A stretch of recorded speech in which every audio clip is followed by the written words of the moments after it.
Censorship destroys ideas. Take, for example, a creative writing workshop where a small group deems a topic offensive and out of bounds. When that happens, a line is drawn and the room for exploration is limited. Ideas that could have been will never be.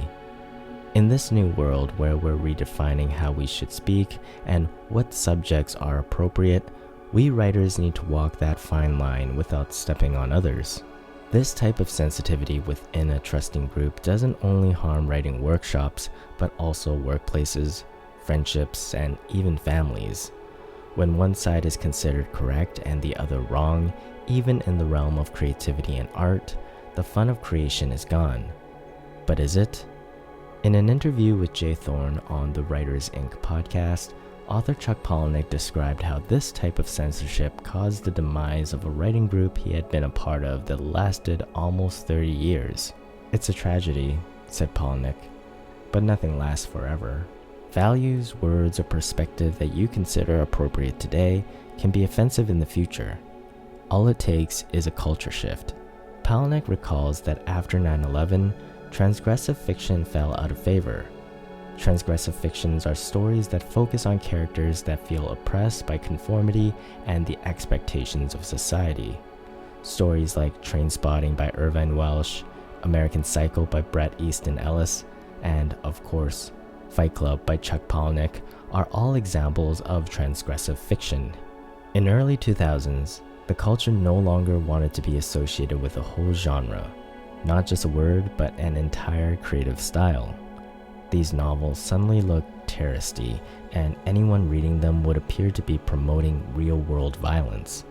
Authors were worried about being labeled terrorists because of themes in their books, much like how someone today can come across as racist, sexist, homophobic, or body-shaming because they used a certain word or phrase. Transgressive fiction faded from the shelves, but as Palahniuk illuminated, in its place came horror fiction. Transgressive fiction also fell out of style at the end of the 60s. While serial killers such as Charles Manson and the Zodiac Killer were terrorizing society, the public tried to come to terms with those events. The climate led to a slew of paranormal horror, slasher, and thriller movies. When there is a void, creativity will fill that space.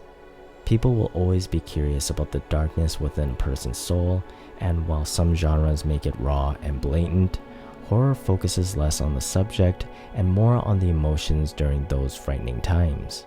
Those who wrote transgressive fiction to share their message can now communicate through horror.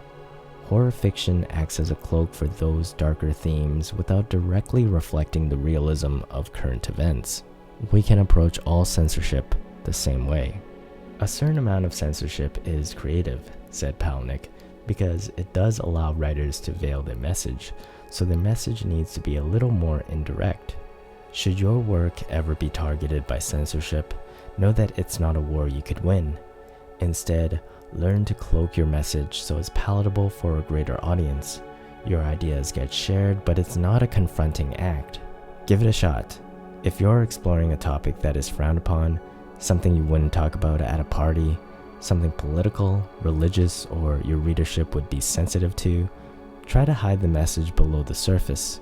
Make your point without screaming it at the top of your lungs. Refrain, cloak, and see if you can write great work that makes a point without doing more harm. There is a lot of evil in the world today.